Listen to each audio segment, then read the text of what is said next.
On today's special Christmas episode of the MILCOM Founders Podcast, we honor the late Richard Dick Beaupre, U.S. Navy veteran and founder of ChemArt, who transformed his passion for chemistry into one of America's most successful ornament manufacturing companies. Following his 1962 graduation with a chemistry degree, Dick spent years in research labs developing innovative processes. He secured patents for photochemical etching techniques that would later become the backbone of his own venture. In 1976, he and his wife Barbara launched ChemArt from a former ice cream factory with just 4 employees. The company started manufacturing the White House Historical Association ornaments in 1981. Today, this collection represents one of the largest ornament programs in the country. Dick's contributions to URI were equally significant. In 2006, the university awarded him an honorary doctorate. A decade later, they named their new chemistry facility after him, the Richard E. Beaupre Center for Chemical and Forensic Sciences. When Dick passed away in March 2018, he was laid to rest with full military honors. His story illustrates what veteran entrepreneurship looks like when technical skills meet business vision. From Navy service to university chemistry labs to factory floors, Dick proved that American manufacturing could thrive through innovation, quality craftsmanship, and commitment to both employees and community. Welcome to the MILCOM Founders Podcast, where we champion and celebrate military community business founders. In each episode, we will talk with a MILCOM business founder to learn how they work through various obstacles and opportunities in business and in life. I'm your host, Rod Loches. Let's meet today's guest.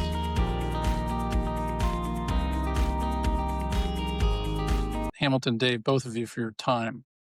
What happened was every year we get a new ornament for our tree. And this year we went down to our little place in town and we picked it out. And it's one of our little town called Occoquan.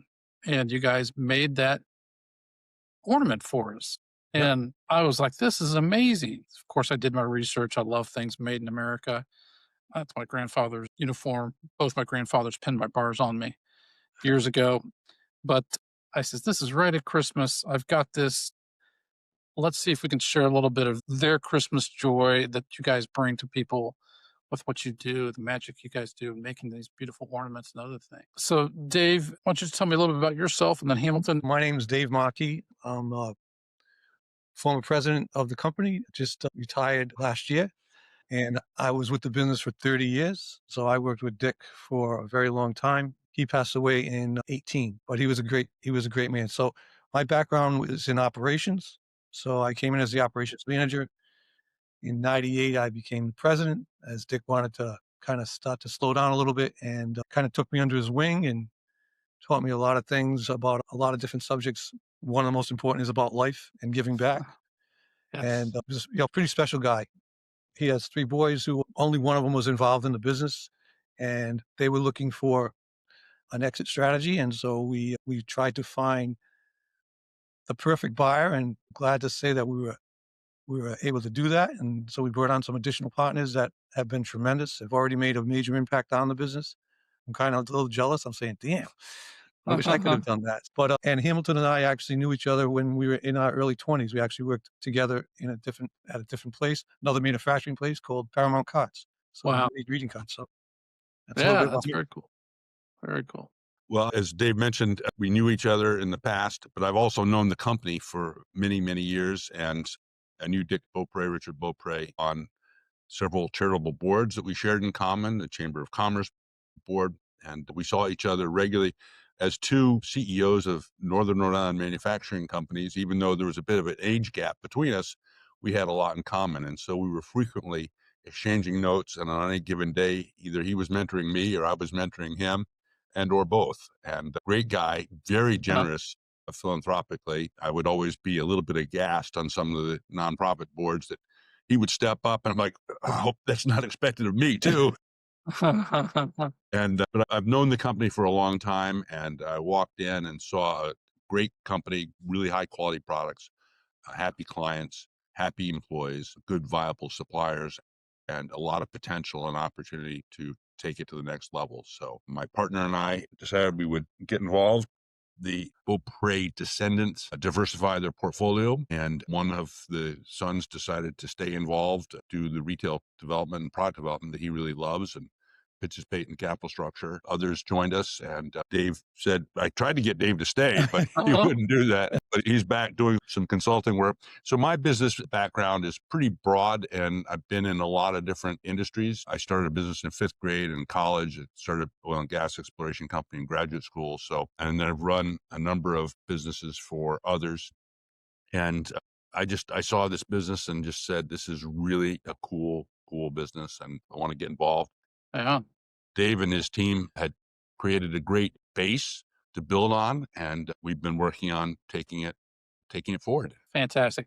Hey, Hamilton, I just have to ask you, is the TV series Landman based off of your story? I haven't seen Landman, although I have hired landmen. We were drilling for oil when I was in graduate school, and we started an oil company, and I was supposed to follow a little further in my academics than I ended up doing because I got busy with the business, but we had a lot of fun. That's fantastic. That's fantastic. So, hey, this is even more inspiring than I could have imagined. And that not only do I get to hear about a veteran's business that they have been able to keep going past themselves to serve more people, which I think is wonderful. Neat to hear both of your stories. So thank you for that. Thank you. But let's start just talking about where ChemArt is today. Who do you guys serve? Who do you love to serve? What do you guys do? And how do you guys take care of your great team?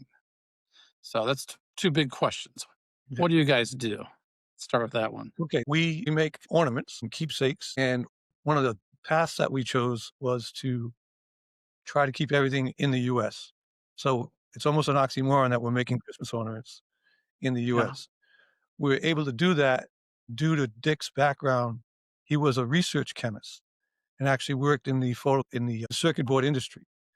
And he invented a water-soluble resist that they used to transfer the image onto the metal. And it was a big deal at the time because the EPA had just been founded. It was in the early 70s and used to do everything with solvents. So to come up with a water-soluble resist became pretty important, and it helped that company grow. But he also came from Rhode Island, which was the costume jewelry capital of the world. So he took a look at how you can take a process that you use to make printed circuit boards and apply it to ornaments. And that's how the name ChemArt came up. It's chemistry and art combined.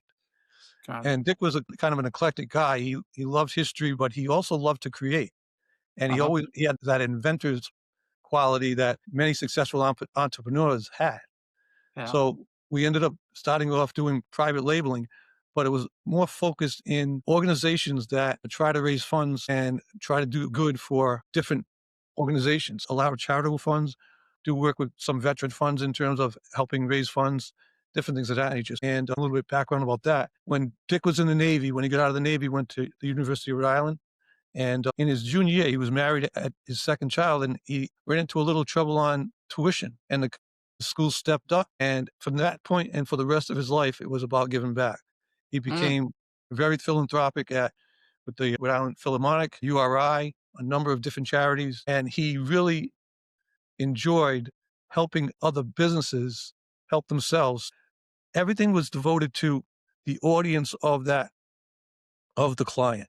So we do custom design. So the biggest thing that I think differentiates us is that we probably do between 1,500 and 2,000 new designs a year. We have a staff of 16 design artists on staff.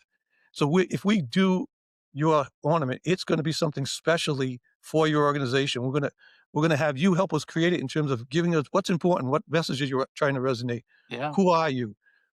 And that's the thing that really helped us carve out our niche. We were able to land what is probably one of the most successful ornament programs in the world, and that's we do the official White House ornament for the White House Historical Association. Yeah, that's how I got to know you guys. Is I went and bought one of our merchants in town had the Occoquan ornament made by y'all this year, and I saw that thing. I says, "Man, I want that." So I got it, and it made in America. It's beautiful. It's about a hometown that I love. I was like, "Man, that's the perfect trifecta." So, man, I really appreciate that insight, Dave. That's for sure.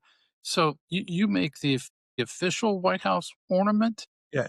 So I'm sorry. One of the things I have to make sure I say is that the White House Historical is a nonprofit. It's a 501c, right? It's 501c.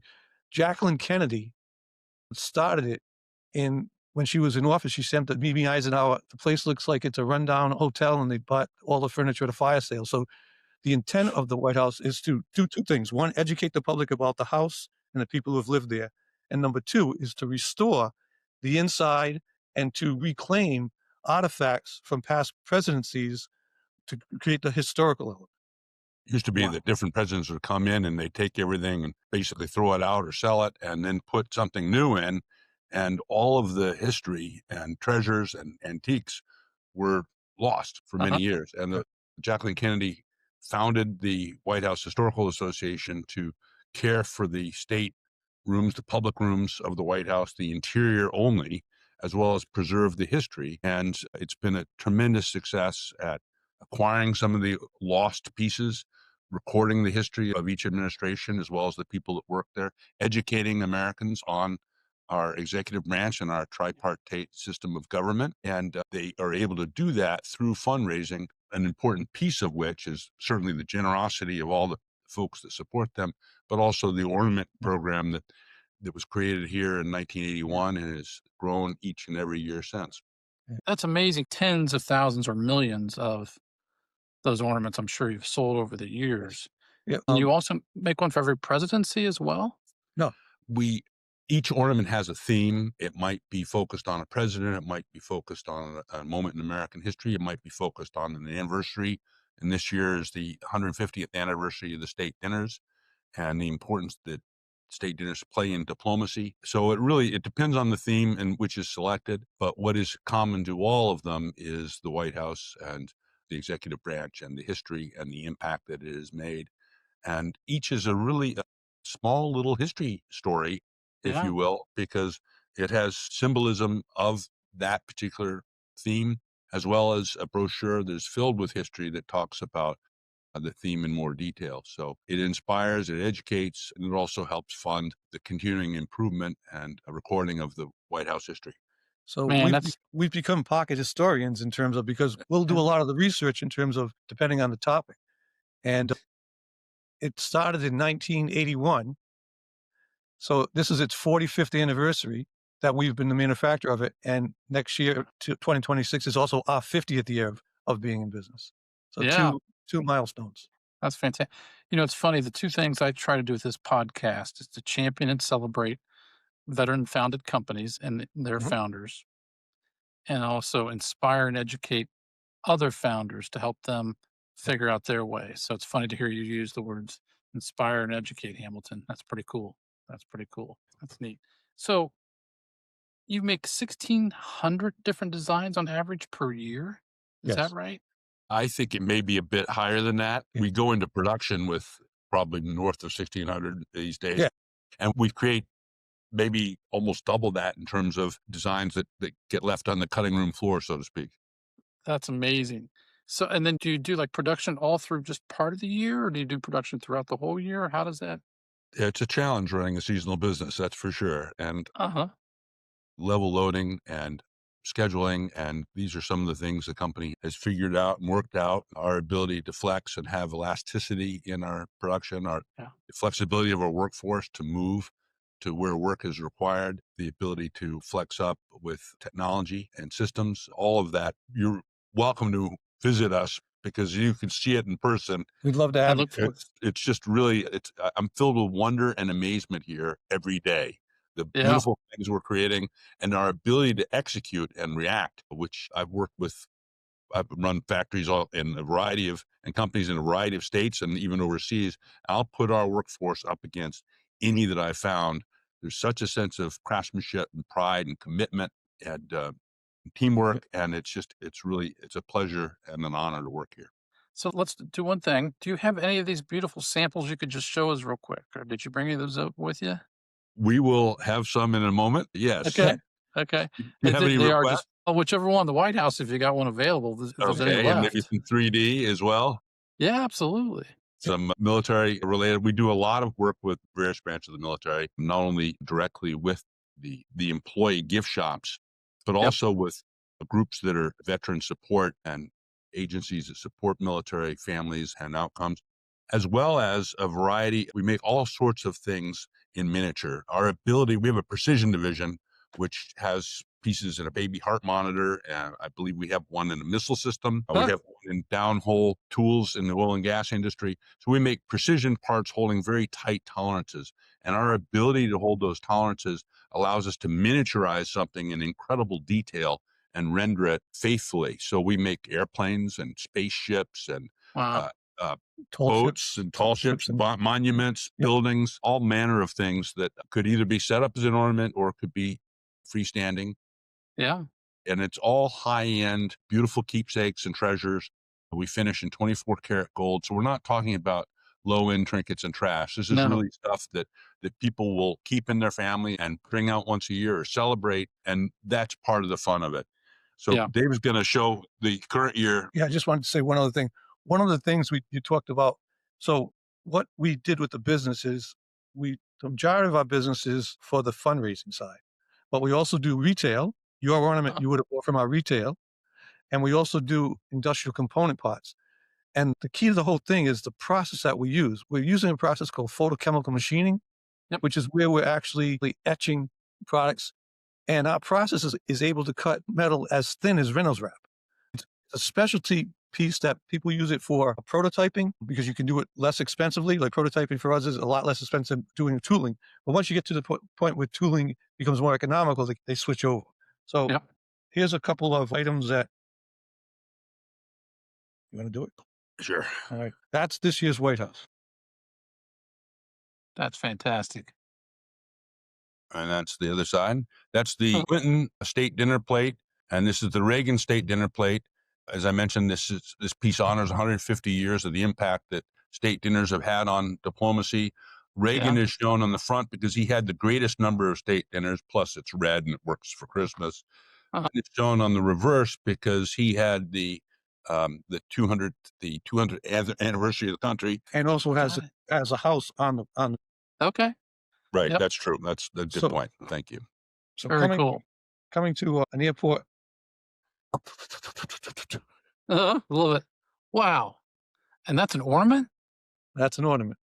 That is fantastic. Everything is built with tab and slot. So these are hand assembled. That's another thing that's very distinctive about it. They're hand assembled and you can see the intricacy and how we can make it. Unbelievable. So you guys have been doing this for almost 50 years. You must have every 50 years on January 1st. Yeah, keep bringing that plane across the screen for me. That's awesome. Is that the White House plane? That's the Marine One. I mean, the Air Force One. Yep. Air Force One. Got it. One of the Christmas ornaments for the president, for Eisenhower, was a 3D helicopter. And we made 850,000 of them. And the amount of assembly, there was 6 different pieces. So all the else were really working hard that time. That's right. So, it's beautiful. And you guys, I can feel your energy about what you do. And then I imagine you get lots of letters from people. Hey, thanks for making this for me, for my town, my organization, my military organization, etc. But I bet it's not all reindeers and fun and games all the time, right?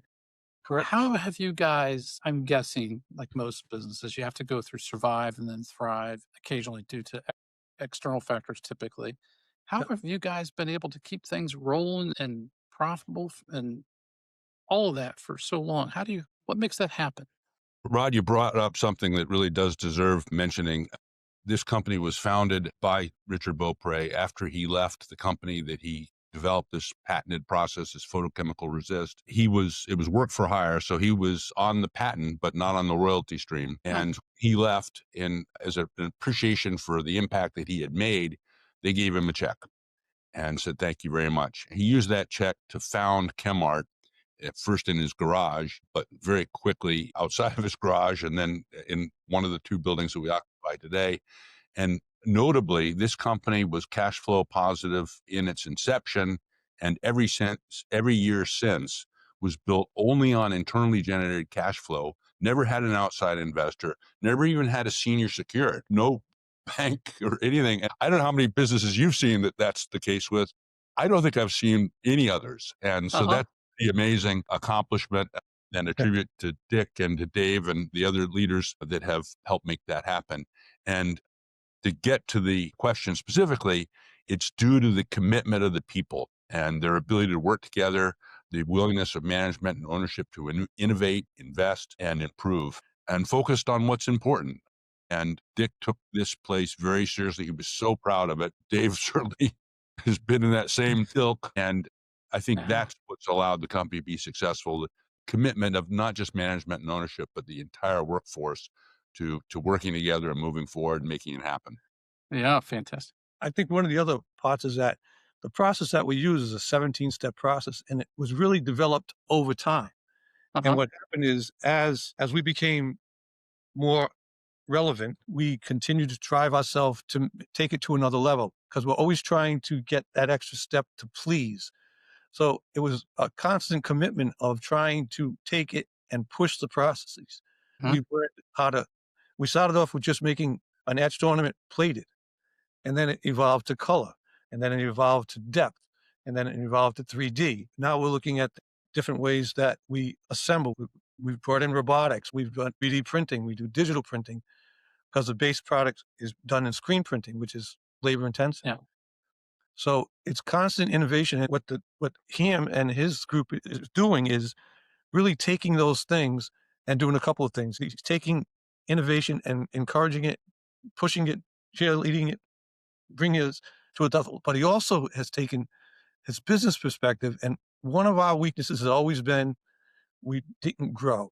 We had struggle growing because we stayed in our niche. He's teaching us that it's okay to look a little bit outside that niche. It's okay to compete out there and growing the business. And this year, I can say with great pride, this year was the best year ever in ChemArt.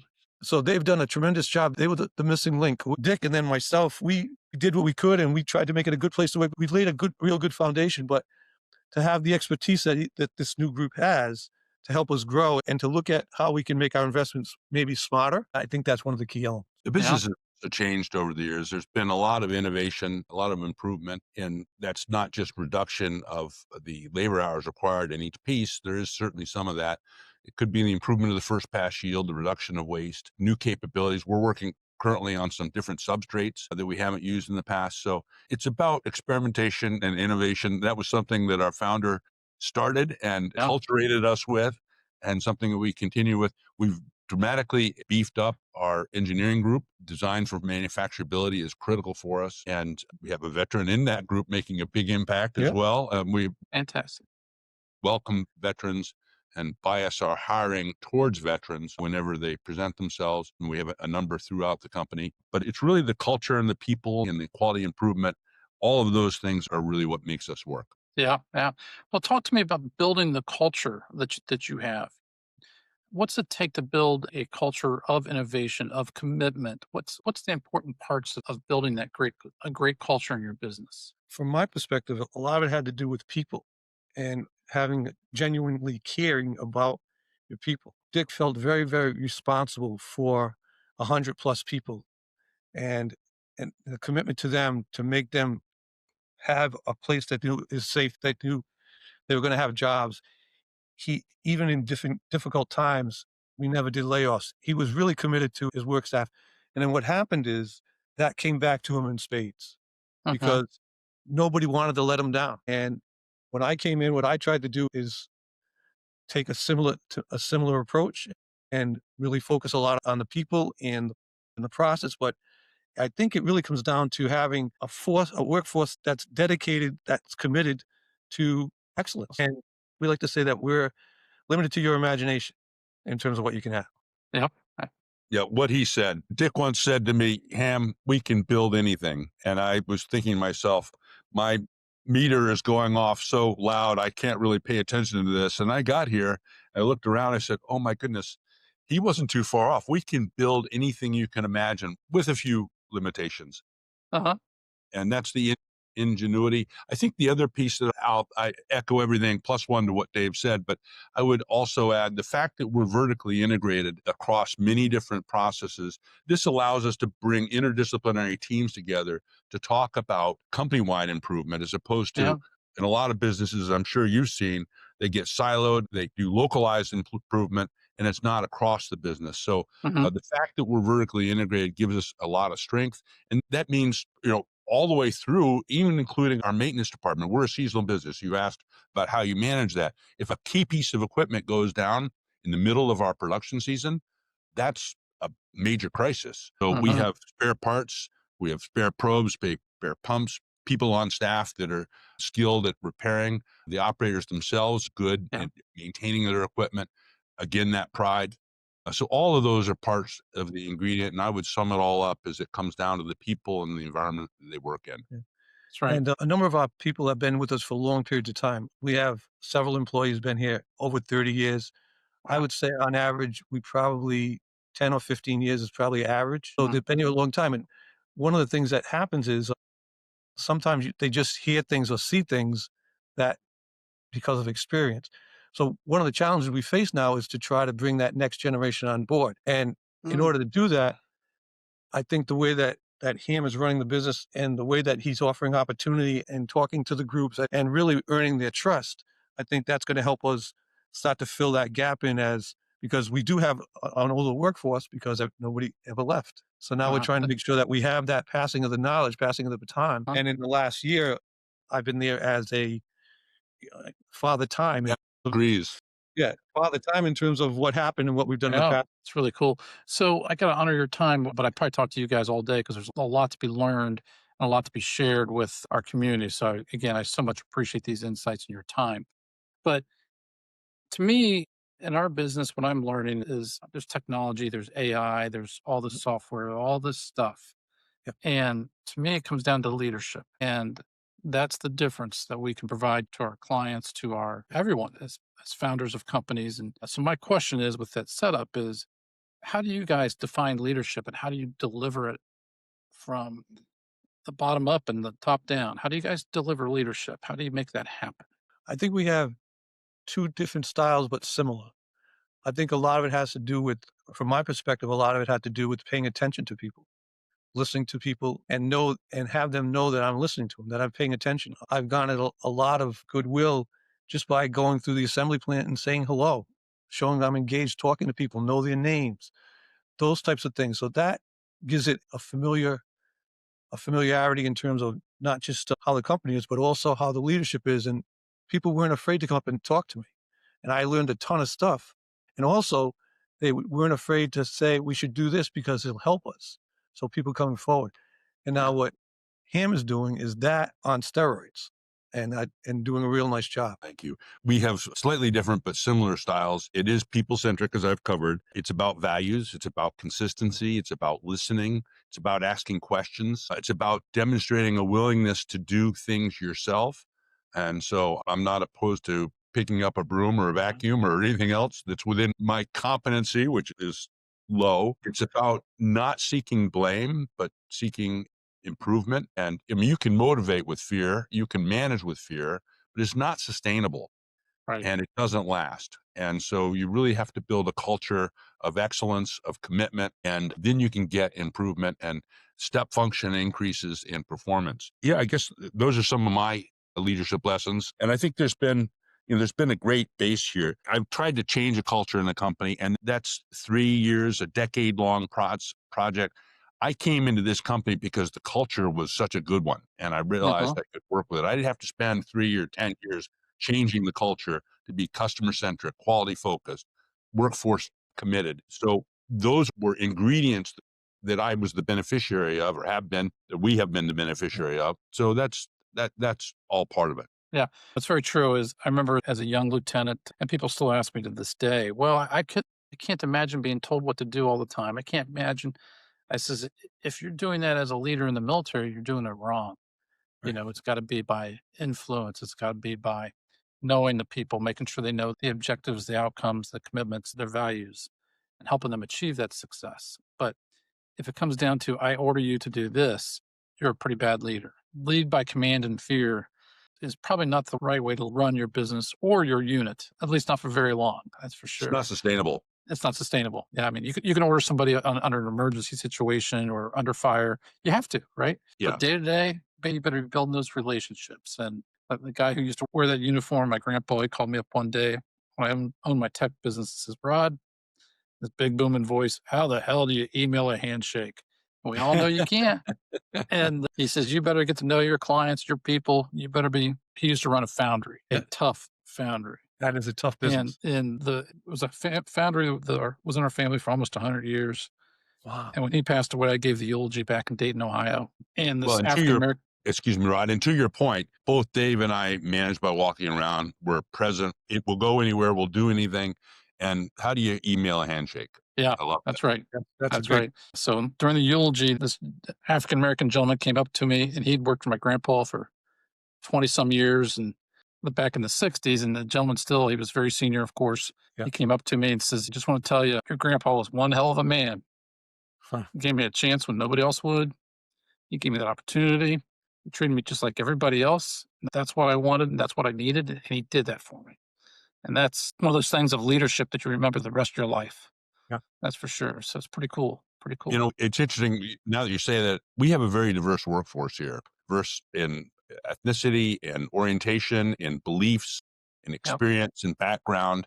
And that, I think, can be a super source of strength as long as the team works well together as they do here.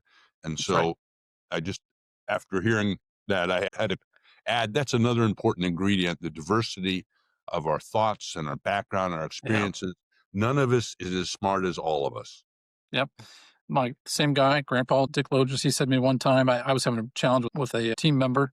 He says, Rod, if you have I'll rephrase the word. I'll say, he said, if you have a jerk working for you, look in the mirror. You're the jerk for letting that guy infect the rest of your rest of your team.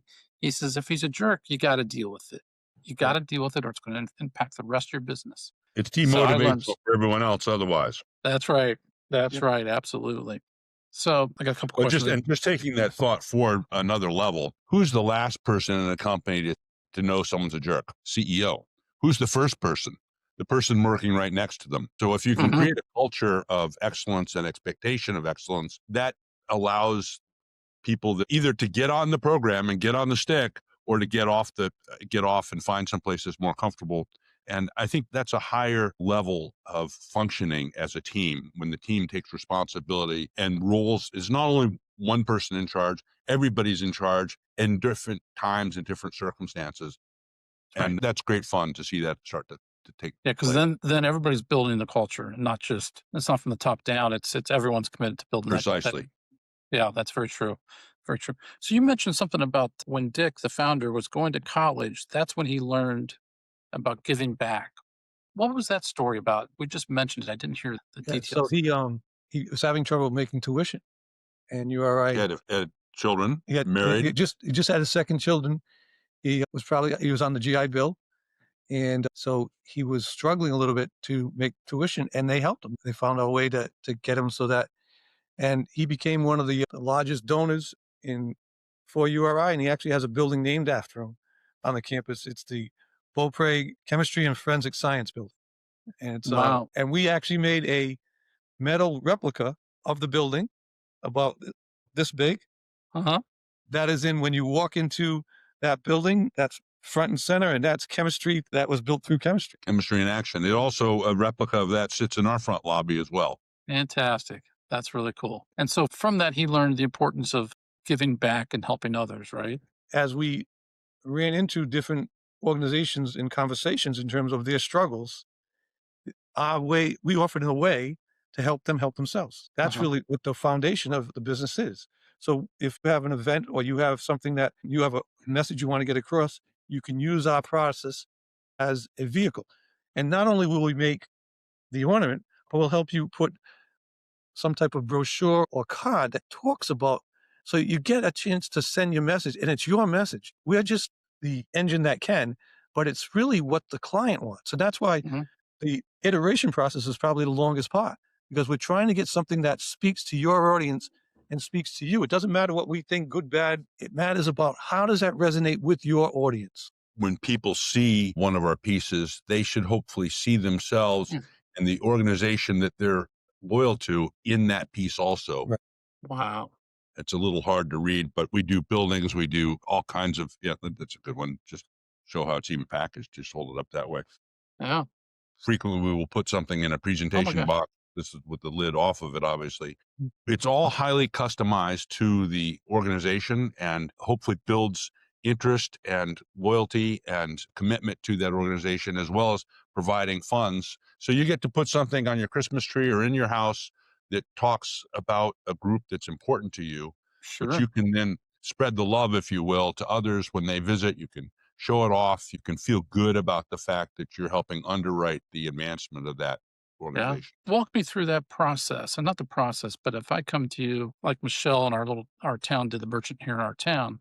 Yeah. So if I come to you and I say, I want to do one for my town or my marina or my Yeah. whatever, tell me about the process and the minimums and the cost so that people have an understanding of what that process looks like. The first thing is that the individual that you're speaking with will be highly knowledgeable in terms of what we do and how we do it. So what we would talk about is, what are you trying to accomplish? We're trying to raise funds. We're trying to reach out with a message about what our organization does.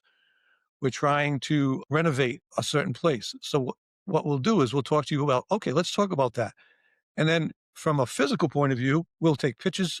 We'll have you send pictures of it, or we'll have you just talk to us. I'll tell you a really neat story. The 2023 ornament is for President Carter. It's a tribute to President Carter. Hmm. And we were sitting down with a young lady from the White House Historical, and she started to talk about an anchor. And we had a designer sitting in on the meeting. She sketched an anchor, showed it to her, and that became the one. I'll be darned. But because she talked about the anchor was hope, but it also because he was in the Navy.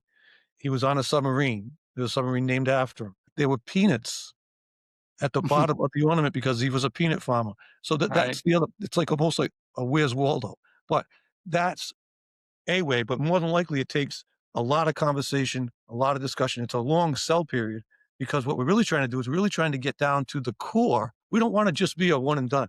And one of our successes, Ben, and you talked about how do you stay flat, is because we're able to retain. We have a really high retention rate of back because it works for them as a program. And especially if you got a champion, you can do great things. So Yeah. that's a big part of it. So Yeah. giving back and then work. So not only did he feel that way, he was able to promote it and help Mhm. other people. Again, his way of helping other people. Yeah. That's fantastic. Covering off some of the other elements of your question, it is an iterative process. We want to understand the gestalt or the essence of that group, whether it's a corporation we're working with, a nonprofit, a church, Mhm. any sort of government entity. We work with federal, state, and local governments, institutions, governmental institutions. We want to understand the essence of the important elements of that. We also want to understand what the thought or expectation would be, would get people excited and get people talking. And Absolutely. we will come up with designs. We will iterate back and forth with the client as need be. Hopefully we get it right more often than not the first or second time out, but we'll stay with it until Yeah. we do. We then will quote the job. We'll talk about the packaging. We'll talk about the quantities. Minimum order quantity is 250 pieces for a custom piece. Mhm. We also have an open line that we'll sell one of. So if it's not in the open line, you're not in our finished goods inventory, it is a custom piece, which is the lion's share of our work.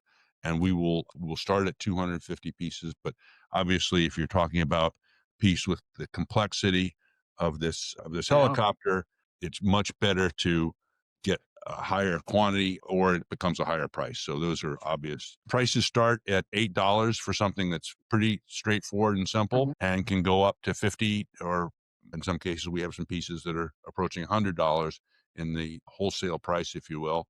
Again, Mhm. depends on quantity, complexity, packaging. We work with our clients to work in price points that they feel are workable for them, because at the end of the day, they then have to sell it to their faithful, and it has to be, in any case, has to be high perceived value for money and has to represent who they are so that people can feel good about it. Yeah. And I would say an average sell price retail is between $25 and $30. Yep. Absolutely. Makes sense. Yeah. I think ours was right in there for the Aquan one. With this being for the MILCOM founders and people, military community founders, tell me about one or two stories, whether it's with this organization or another one, lessons that you would want to share with people starting a business or building their business. Hey, watch out for this, or here's something that happened to me or my organization that you were able to through grit and innovation and everything else, you were able to get to the other side. What's one of those things you had to get through, make happen? What's advice, insights? I have so many scars on my back that I could use to answer those questions. One thing we haven't covered here, but was very apparent walking in, and it's a go, no go test for me, and that's honesty and integrity. And Mhm. this is an organization that never steps off sides and won't step off sides. And that's a go, no go test for me to join an organization and for me to work with people. So if that integrity and honesty isn't there, that's foundational. And you really, if you can't trust people, you really can't work with them, especially closely. And so we haven't brought that up, but I think it's important to note. And some people say, well, you just all you have to do is cut corners and step on people and just shade the line a little bit. You can profit, you can proceed. And that's not been my experience. Companies that don't have that fundamental integrity don't last. It's like Yeah. quality. Companies that don't have quality don't last. So if you want a lasting organization, you have to build it with integrity, with quality, with commitment.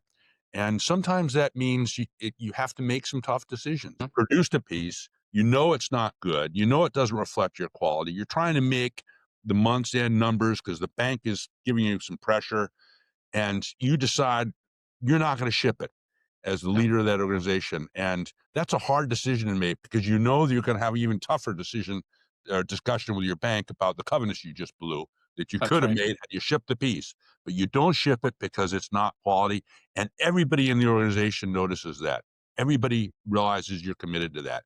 And if you Mhm. don't make those hard decisions in the moment, then you don't build an organization that will back you up on those things when it's critical. And that endures. I mean, 50 years you guys have been doing this. So you guys, I think businesses that succeed are built on that integrity and honesty.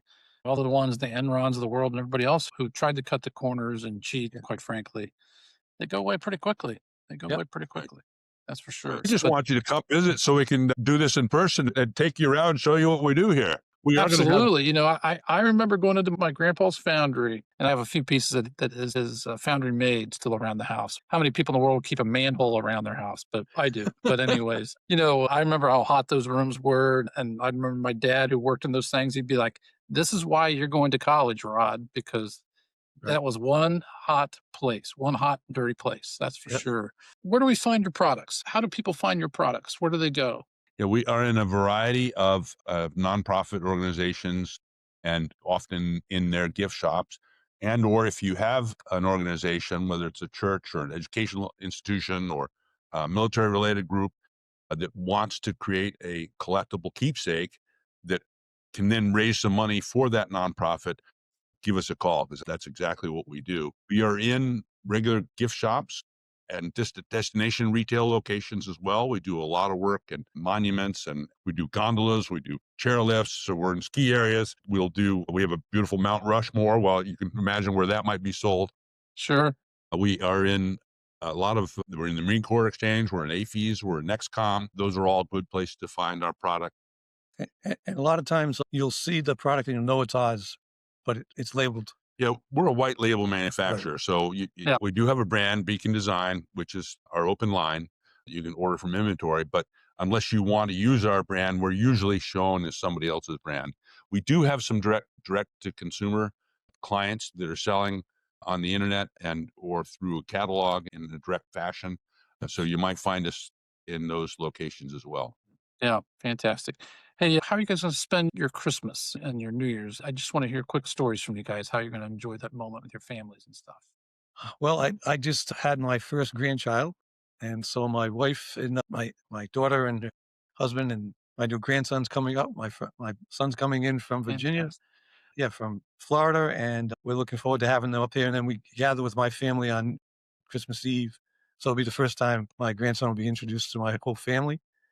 And then after that, I'm off to Florida for several months. My son lives in Florida and my daughter's in Virginia, so I'll be bouncing around between them.